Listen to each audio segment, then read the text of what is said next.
this is Terry, and it's kind of a continuation in my ADD story here um, about my memoirs, and I'm gonna take you back to Gillette State Hospital when I was a teen or a tween, and and the thing is, when I write from that time, I write in the way I felt. I write from the 14-year-old. I don't write really. Some of it I am reminiscing, but it is kind of, I write from that age that I'm writing, which is kind of interesting. I've discovered that. But anyways, I started you saying there were good nurses and bad nurses. The worst was a woman whose last name was Hugman. She was a nurse's aide, and I suspect wasn't too bright. She actually looked like a hawk. I blamed her for death. The plug came out of my friend Ernest's oxygen tank. He was a genius and paralyzed from the neck down with polio. I wonder how much he would have accomplished with the computers coming in the future. This was 1967. They found him dead in the morning. She was on that shift. She also offered me water after surgery. You are not supposed to do that. She should have gave me ice chips.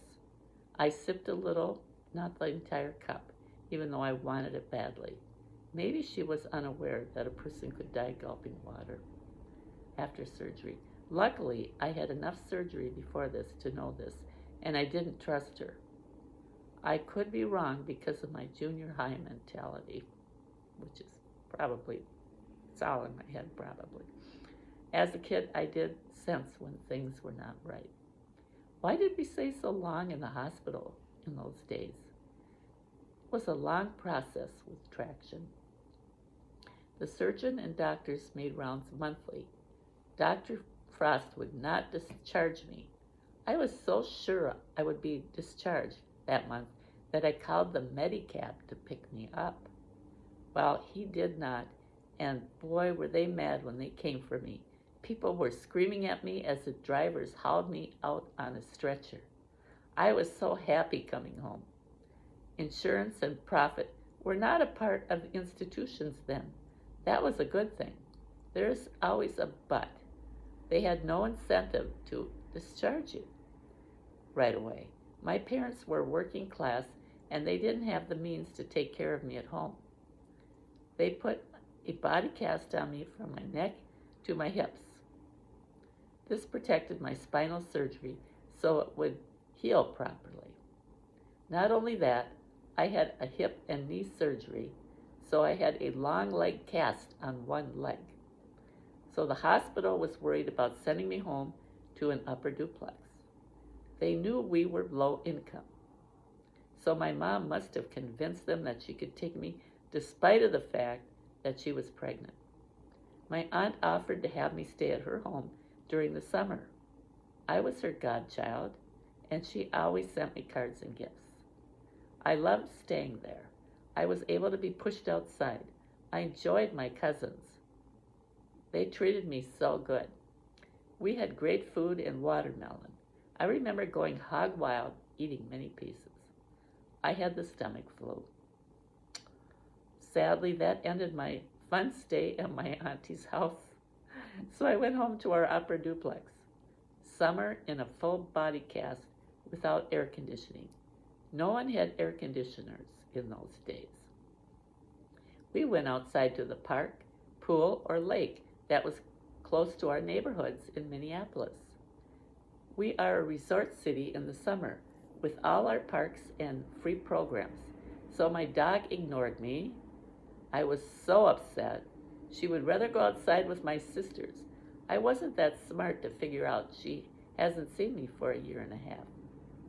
I expected her to be loyal. She was not. She wasn't Lad, a Dog, which is a book that I read when I was a kid. It was the Lad, a Dog series. I ignored her, hoping she would try to get my attention. Treats worked until she saw that door open, and then out she'd go. She did have a guilty look on her face, like my sisters, who wouldn't stay and play games with me. Hotter than blazes, I was vocal in my frustrations that I wanted to have attention. I'm sure that kept them away. This had to be the worst time, but I made the best of it. Mom let me have our only small black and white TV by my bed, which was actually in the living room, and the fan.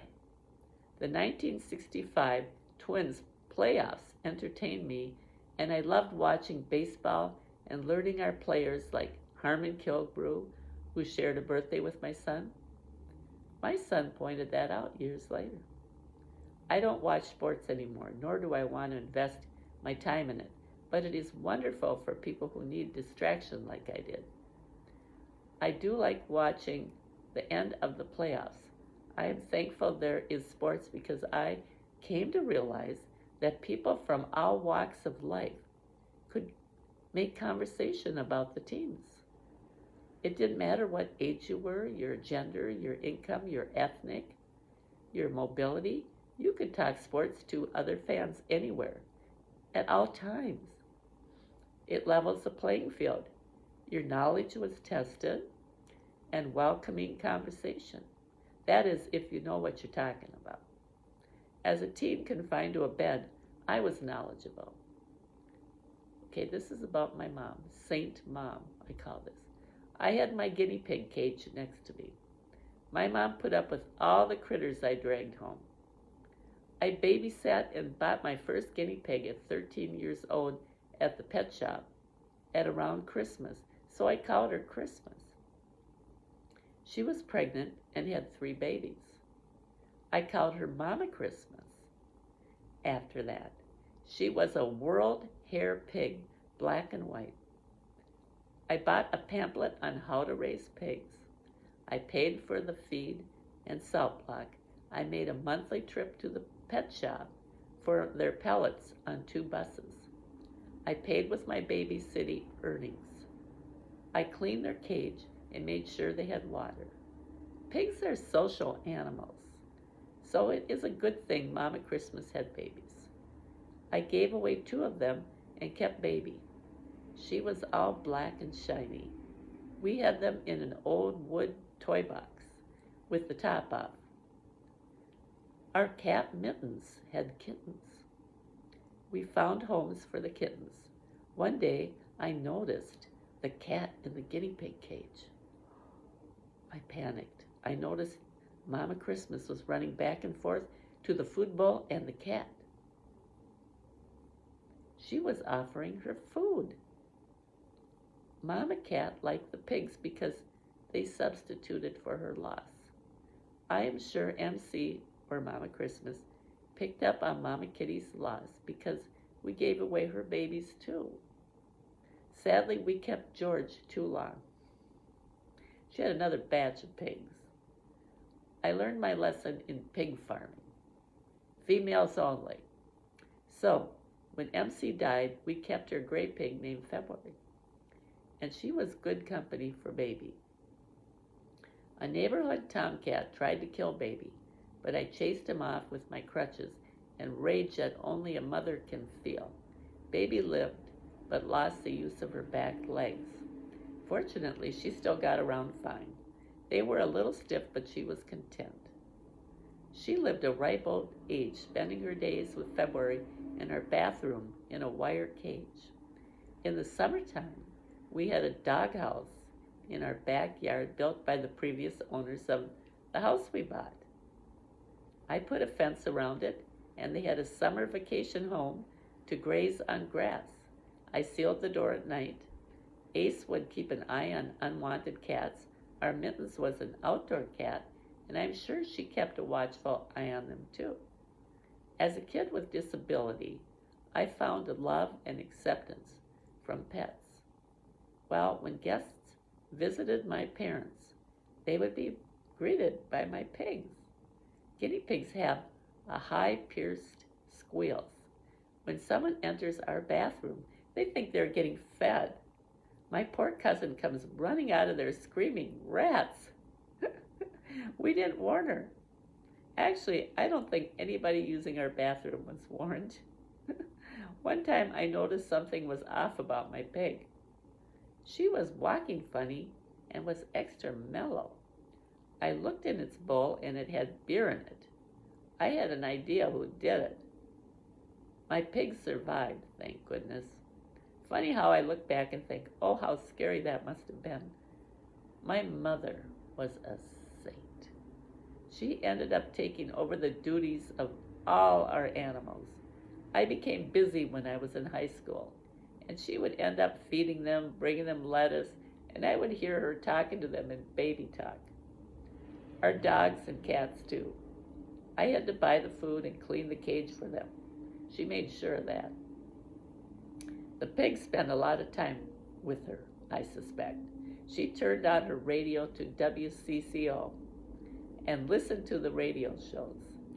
She washed her hair and put it in the sponge foam rollers like most women in the neighborhood. She wore a scarf over her head to cover her rollers and did her grocery shopping. Then she would comb it out that evening and tease it and spray Aquanet hairspray. Ah, I still remember going to that bathroom with the toxic fumes still lingering in the air. I gagged. I wonder how the pigs managed. She took at least an hour to put on her makeup. One bathroom and 4 of us girls, all teens, and my mom. My question, in thinking back, is when did Louis have time in the bathroom? I don't remember seeing him there. He had to put up with the bathroom wars. We all had to get ready in the morning. I think he got up before all of us to go to work. Makes me admire him even more to put up with all us female siblings. Looking back, I still have no idea how we did it. We all banged on that door to get in. My baby sister was fun to be around. She had a little friend named Carla who had a cute lisp. She called herself Tarla. She could not pronounce her K sound. She asked me, Terry, can I play with your titties? So shocking, and I corrected her. You mean play with the kitties, Carla? She could not do the K sign. Try as she may, she would come by every day to play with my titties. Well, back to the summer, I was in bed. I fashioned my Ace bandages into little harnesses for my pigs because I felt sorry for them being stuck indoors with me. I lowered them down from the 2nd floor to the yard through the window and took turns watching them eat grass. I wonder what the neighbors thought of tailless rats being lowered down from the window. Well, I think back now and realize that my pets were so important to me. I think my mom knew that. Both of us did not have a huggy mom. And we wanted to be loved. And it is possible we carried a genetic affinity for four-leggeds. Couldn't keep her out of the barn. I was the same way. My mom got spanked only once by her dad. He found her playing in the pig pen when she had babies. Pigs on the farm get awfully protective and hungry and could harm her. My grandma told me that pigs could eat a baby. Not sure if it's true, but they do have razor-sharp teeth. Funny, my children are the same. They put me through all the rodents, cats, and dogs. I remember when my first child brought home 2 rats, one white and one white and gray. I really didn't want rats. I had 2 females when I was her age. I kept them on my dresser. They were so smart they would not jump. My friend and I both got rats at the same time. My rats were fat, white, shiny coats, and hers not as robust because she wasn't as attentive. My friend and I carried them in a box-shaped purse.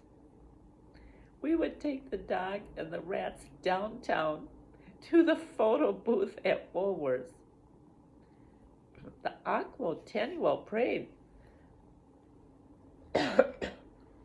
was Minneapolis's annual celebration of the city of the lakes.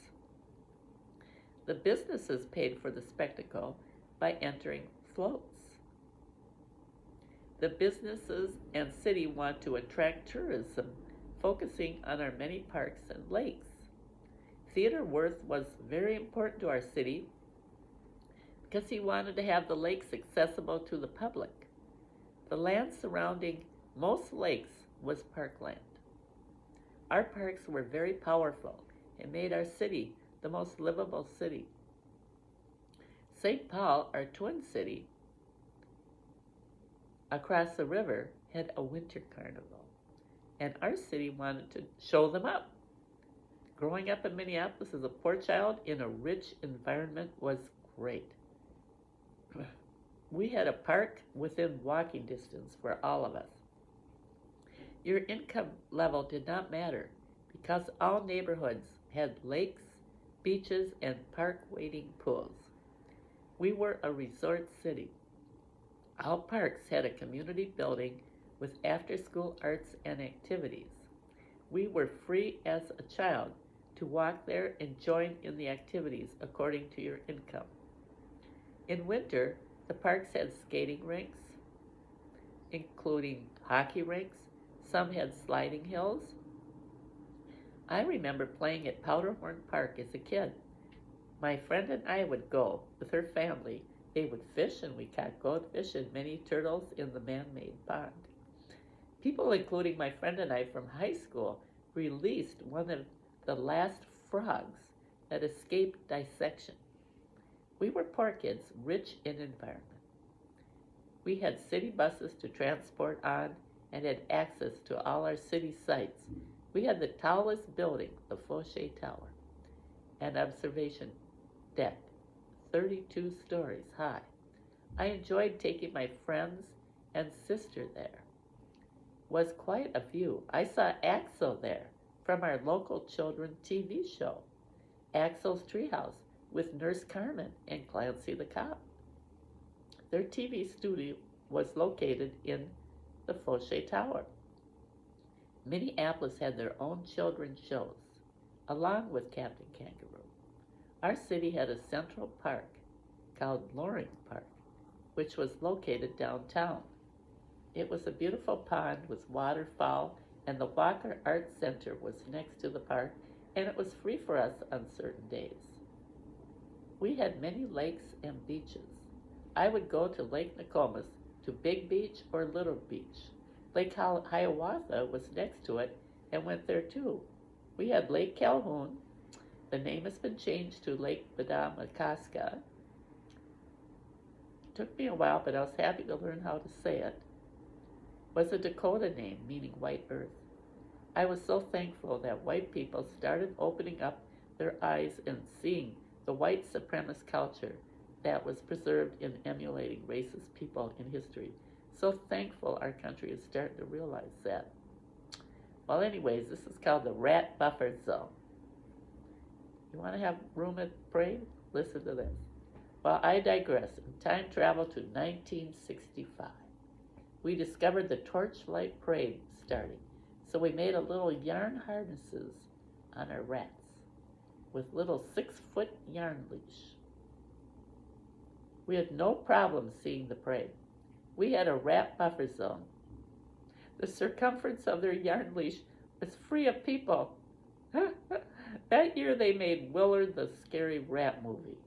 I did not want my pet rats anymore, despite the fact that they were good pets. A man next door was friendly, but tipped the bottle.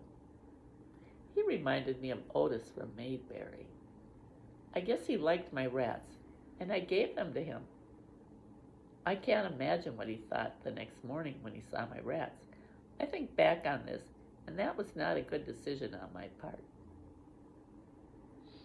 Fear makes bad decisions. I hope my rats were fine. I never found out because I was too afraid to ask him. However, I'm still chuckling about this because If this didn't sober him up, nothing would. They may have been good company for him. Who knows? Well, let's time travel back to my child buying 2 rats. I did not want them, but like my mom, I gave in to them. The universe righted this wrong, and the rats came back into my life. Of course, one crowded into bed with me. Their first night home with us, I held Emerald up and yelled, "Come get your rat out of my bed." Her little skinny nose and her buck teeth and pink beady eyes looked innocently back at me. My child took care of her pets, and I never had to clean their cage. That was the promise she made. Like my mom, I liked all my kids' pets. Ended up baby talking to them like my mom did. Ha! The rats had a big cage in our basement. They were so smart, and they would sneak out of their big wire cage and run up 2 levels to my child's room. I would spot Percy running by the living room, and I would yell, "Rat alert!" She would stop, sit up, look at me with her pointy nose and buck teeth, and run back down to her cage in the basement. They listened to me. I got a kick out of it. I still haven't figured out how they escaped. I think my child had a little bed for them in her room, according to my sources. They never fought, and they would take turns eating. I would give them a treat like a piece of apple. Emerald would take it to the corner of the cage and gnaw on it, and in a bit Percy would go to her and take the apple in her mouth and enjoy it in the other corner of the cage. This happened many times in a polite, sharing manner. Rats are very social, thrive in communities. Well, we had them for 3 years, and Emerald became sick. Lucky for us, our neighbor volunteered for the University of Minnesota Wild Bird and Animal Rescue. We brought her, and the vet couldn't believe how they lived so long. White rats were raised for experiments and had many problems. She died sadly, and Percy was not doing well at all. She was grieving. We decided to take her to the animal clinic, and she had cancer too. They put her to sleep with my child holding her and saying goodbye. They had a little nozzle for her little rat nose. She was buried next to Emerald in our flower garden, along with a couple of hamsters named after baseball players by my second child, and I missed them. Very intelligent, friendly pets. I did not like the mice and gerbils. The mice were not smart, and the gerbils we had bit my child, probably bad breeding. They went back to the pet shop. Ha! Also one of my child's hamsters, Petey, the name after Pete Rose, always escaped. He did not use the wheel that much. He was mellow and looked at you when you spoke to him. He liked me to pet him and the attention. Harmon was a typical hamster, named after Harmon Kilbrew. He had the wheel spinning like a top. He shared a birthday with my son. Well, I never buried Petey. He escaped, and I hope he survived. One time he came back, shook up. I think he got into the place next door where there were cats. My friend had a big Maine Coon cat named Moose. That would bring home birds and a hamster that he friended. He was a cat who did not kill.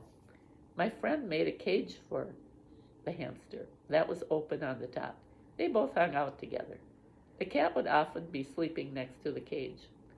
She also fixed birds that he found. She could fix broken wings. Luckily, her husband put up with her animal Luckily, her husband put up with her animal menagerie. My lips are getting tired. Sorry. She was walking on a snowy day and heard a muffled sound that came from a snowdrift. She found a big cat that she named Drifter Serendipity. He was a mix of Maine Coon and was a wonderful cat like her old Maine Coon cat Moose. We shared a love for animals. Animals are good for loneliness. Our human nature craves nurturing and love. I grew up in a family that was not nurturing. My parents tried.